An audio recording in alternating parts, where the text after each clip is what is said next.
What's up, people? Welcome to your 45th Java tutorial, and in this tutorial I'm going to show you guys how to get a range of constants. Now this is going to be about 8 times as easier than the last tutorial, so just suck it up, pay attention, and I try to make it interesting for you.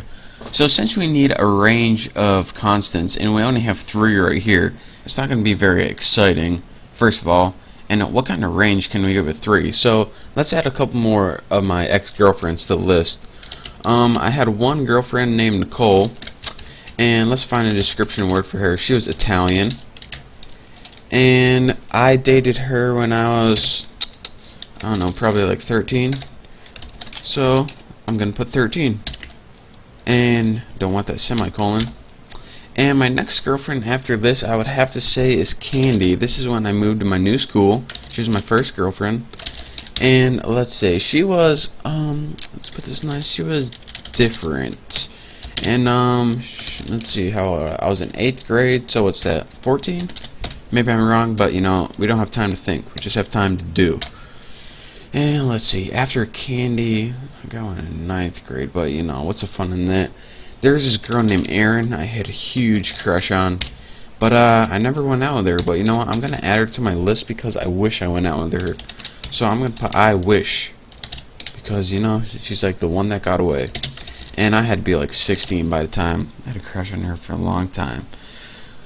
Aaron, what could have been? Oh, anyways, so now we have a longer list of constants right here. So what we can do now is go back in our main method right here, and we'll just keep this one right here. This is what we did in the last tutorial, but let's see. Let's go ahead and make a new line under this for loop. I mean, we might as well keep this for loop. It's not hurting anything. And in case you're just joining us, this for loop pretty much printed out a list of all the constants.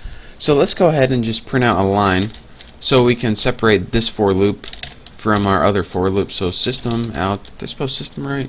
System out, print line. And let's just go ahead and print something like, new line. Whoa, what's going on up in here? Alright, let's just put, and now for the range, I hit caps locks, embarrassing, of constants. So, now we pretty much got this for loop right here, and we just got a line saying, and now for the range of constants. So, well, we just want to be able to see it easier. So now let's get to the meat of the tutorial. And this is an enhanced for loop to go through the range instead of the entire thing. So the first thing that we're going to need to do is at the beginning of our class, before our class, we need to import something. We need to import the EnumSet class. So java.util.enum, E-N-U-M-S-E-T. And what this is going to do is it's going to allow us to use a built-in method called range to, well, you'll see what it does later. I mean, it's the best way to learn, right? Just to see. So let's go ahead and build our enhanced for loop now, just like last time. It's going to take 2 parameters. The first one is what you want to name your things. I'm just going to name them people, what you want to name your objects. Now the second one is that method. Now we could just plug a regular array in here, but we want to have a range of the array. We want it to start at, let's say, Kelsey, and we want it to end at Candy. So, I mean, we can start and end anywhere. So, whenever, like I said before, Java automatically gives you an array of constants in the order that you did them in. But in order to get just a specific set out of there, or range, what you need to do is this.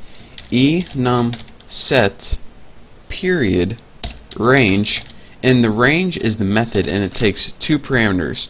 From is the first one, so let's just go ahead and write tuna, which is the class, Kelsey, and what's going to do is look at tuna class and find this first constant Kelsey, and that's going to be your starting point. And for 2, let's just put tuna.candy. And let's just go ahead and show, so now we have Kelsey to Candy and everything included. That's what that does. It gives you a whole new array. So now, once we have that, we can pretty much just copy what we have up here. Copy. Thank you for that. And we'll paste that out here. And so now, instead of an entire array which was 2 values, we have a specific set in the array which goes from all the constants from Kelsey to Candy. So now let me run this and see what we got. Let me I won't expand it. What's the fun in that? So now we have our first array right here that has all the information Bucky to Aaron. That was the entire array. And then we says our line, and then we goes, and now for the range of constants, and we cut out Kelsey, Julia, Nicole, and Candy. So using our EnumSet class and the method in that called range, we're able to provide it with 2 arguments, where we wanted to start and where we wanted to end. And this entire thing right here, it gave us a new array. So instead of looping through the old array, we're able to loop through this new and improved array to get only a specific set of data. So that is your quick tutorial on my former love life, and also how to loop through a specific range of an array using this range method right here. And again, don't forget to import this class or else you're not going to be able to use it. So thank you guys for watching. Now you know all about enumerations, constants, and how to loop through them and all and whatnot. I know, how exciting, right? So in the next tutorial, I don't know what we're going to be talking about, but I promise it's going to be awesome. So you might want to subscribe, just a little hint. So thank you for watching, and I will see you next tutorial.